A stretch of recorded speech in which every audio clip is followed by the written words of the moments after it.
우리에게 주실 하나님 말씀 유다서 1장 14절에서 16절 말씀입니다. 아담의 7대손 에녹이 이 사람들에 대하여도 예언하여 이르되 보라 주께서 그 수만의 거룩한 자와 함께 임하셨나니 이는 뭇사람을 심판하사 모든 경건하지 않는 자가 경건하지 않게 행한 모든 경건하지 않은 일과 또 경건하지 않은 죄인들이 주를 거슬러 한 모든 완악한 말로 말미암아 그들을 정죄하려 하심이라 하였느니라. 이 사람들은 원망하는 자며 불만을 토하는 자며 그 정욕대로 행하는 자라. 그 입으로 자랑하는 말을 하며 이익을 위하여 아첨하느니라. 아멘. 고마우신 아버지 하나님, 계속해서 불평과 원망에 대해서 오늘은 그 결과에 대해서 우리가 생각해 보며 더욱 원망과 불평을 그치고 자족의 은혜를 누리며 믿음으로 결단하며 걸어가는 우리의 인생과 삶이 되게 하옵소서. 우리 입에서 주의 원망과 불평의 죄를 짓지 않고 주님 의지하며 자족하며 감사하며 주님 걸어갈 수 있는 귀한 믿음의 사람들이 되게 하옵소서. 예수님 이름으로 기도합니다. 아멘. 우리는 어제 말씀을 통해 불평과 원망의 죄악성이 어떠한가에 대해서 말씀을 드렸고요. 오늘은 이제 자족에 대한 마지막 시간, 불평, 원망의 결과에 대해서 말씀을 드리고 마무리를 하려고 합니다. 이 원망, 불평의 결과는 어떠할까? 성경 전체를 보니까 첫째로 이 원망, 불평하는 사람의 특징이 자꾸 시간을 낭비합니다. 원망, 불평은 경건하지 않은 자들의 특징이라고 어저께 말씀드렸죠. 자족하지 못하고 불평하는 사람들은 막 불만족한 생각들을 하느라 많은 시간을 낭비하게 돼요. 그리고 하나님의 말씀을 생각하는 것은 어렵다고 치부해버립니다. 나 어려운 일이야. 그건 못해. 지금 당장에 돈이 없고 당장에 불편함이 있고 당장에 힘든 일이 있는데 어떻게 하나님 말씀 생각할 겨를이 있냐. 하나님 말씀 읽으면 밥이 나오냐 떡이 나오냐 기도한다고 무슨 일이 생기느냐. 그 참 어렵다. 당장의 환경에 지금 굶어 죽게 생겼고 힘들게 생겼는데 하면서 핑계를 막 대요. 그래서 자기 생각이 불만으로 가득 차도록 내버려 두는 사람들은 불만스러운 감정에 사로잡혀서 영적으로 어두워지고요. 마음속에 영적인 소모하느라 시간을 막 낭비해요. 그런데 자족하는 사람들은 환경이 어렵고 힘들 때 기도할 줄 압니다. 그 환경은 내 힘으로도 할 수 있는 환경이 있지만 할 수 없는 환경에 대해서는 특히나 주의 도움을 구해요. 열심히 노력하면서도 하나님이 도우시리라. 피할 길을 주시리라. 주의 뜻을 구하면서 도움을 구하면서 하나님이 나의 삶 속에서 어떻게 역사하실까를 기대합니다. 믿음으로 기대하는 거예요.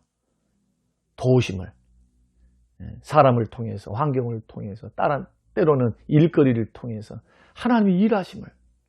그러나 이 불만족하는 생각을 하는 불평하는 사람들은 그 기도할 정신이 없어요. 또 하나님의 지혜를 받을 수도 없어요. 기다릴 줄도 모르고 온통 불만족한 생각, 이 우울한 생각, 힘든 생각만 가득 차 있는 거예요. 그러니까 그 소중한 그 기회, 하나님을 만날 수 있는 기회, 주를 찾을 수 있는 기회, 주의 은혜를 구할 수 있는 기회를 놓쳐버린다. 시간 낭비합니다.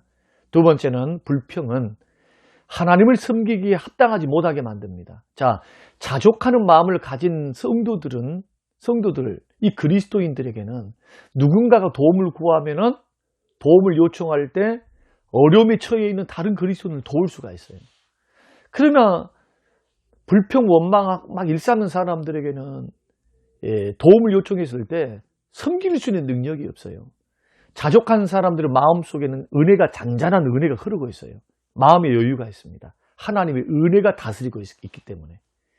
은혜 받고 생수의 강이 있어요. 성령의 역사를 통해서 늘 영적인 만족함이 있습니다. 그러니 어떤 사람이 도와달라 하면 에너지가 있는 겁니다. 영적인 에너지.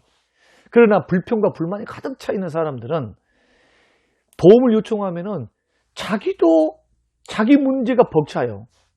마음의 은혜는 떠나고 자꾸 잘못된 생각에 흐르고 있기 때문에 자기 문제도 벅차니까 여유가 없는 겁니다. 도와줄 수가 없어요. 그래서 불평 원망하는 사람들은 하나님과 사람을 섬기기에 합당하지 못합니다. 이렇게 만들어갑니다. 이 불평 원망이. 그래서 하나님을 섬기기에 합당하지 못하게 만드는 게 원망과 불평이다. 마음의 은혜가 흐르지 못하기 때문에 이 부분을 우리가 생각해야 돼요. 이게 불평과 원망의 또한 결과 중에 하나입니다. 세 번째는 마음의 감사가 없습니다. 성경은 감사할 줄은 모르는 마음을 가리켜 죄라고 말합니다. 감사는 명령입니다. 또한 항상 기뻐하라, 쉬지 말고 기도하라, 범사에 감사하라. 데살로니가 전서의 말씀대로 이는 너희를 향하신 하나님의 뜻이다. 우리를 향한 하나님의 뜻이 범사에 감사거든요. 이 자족하는 성도들은 주님의 은혜 안에서 마음의 평안과 기쁨이 넘쳐나기 때문에 감사 생활을 해요. 반대로 불평하는 사람들은 마음에서 은혜가 떠나 있기 때문에 불평, 불만이 자리를 잡고 있기 때문에 하나님과 사람에 대해 감사할 수가 없습니다. 불평, 불만이라 안경을 쓰고 있는 겁니다. 마음에. 그래서 주님 말씀하신 것처럼 사람이란 마음에 가득한 게 나오는 거예요. 염려 가득하니까 염려하는 말을 자꾸 하는 거예요. 감사가 가득하면 감사의 말이 나오는 겁니다. 죄가 가득하면 죄가 나오는 거고, 은혜가 가득하면 은혜가 나오는 겁니다. 예수로 충만하면 예수가 나와요. 세상 것이 가득하면 세상 것이 나옵니다. 이것은 주님이 말씀하신 영적인 원리거든요. 그래서 오늘 이 불평과 원망의 결과, 시간 낭비합니다. 불평 자꾸 하는 사람들 하나님 섬길 수가 없어요. 사람도 섬길 수 없습니다. 합당하지 못한 그릇으로 자꾸 전락해 가고요. 마음에 감사가 없으니 얼마나 불행할까요? 그래서 자족하셔야 돼요. 우리가 지난 시간 배웠던 그 자족의 말씀을 다시 한번 되새겨 보면서 나는 어떤 형편에 날마다 주님과 함께 동행하며 걸어가면서 내 마음에 있는 생수의 강이 있는가? 주님 말씀하셨던 성령의 은혜가 자꾸 잔잔하게 흐르고 있는가? 만족함이 있는가? 이것을 환경으로 보지 말고 자족의 은혜를 통해서 여러분들이 자꾸 마음을 지켜가시고 은혜로 다스려 가시면서 저와 여러분의 우리 모든 성도님들의 영혼을 잘 아름답게 관리해서 신앙생활을 걸어가야 행복해요. 자족해야 행복하거든요. 원망 불평하면 아무리 좋은 집에서 살고 있어도 불행해요. 하나님의 진노가 있고 하나님 안 기뻐합니다. 그 인생은 다 불평 불만으로 보여요. 습관이 되면 이것이 무서운 겁니다. 이게 여러분 오늘 우리가 자족에 대해서 그리고 원망 불평에 대해서 우리가 대단원에 막 2주 내지 2주 반에 되는 말씀을 딱 마무리를 하고 오늘 잘 정리하시면서 할 수 있는 대로 감사하는 말을 하고 내 마음속에 원망 불평은 사라지고 그걸 믿음으로 이기고 극복하고 주님 주시는 은혜 안에서 자족하면서 감사하면서 주께 맡겨드리면서 주와 함께 동행해서 걸어가는 복된 행복한 신앙생활 꼭 하시기를 주님의 이름으로 축원합니다. 고마우신 하나님 아버지 감사합니다.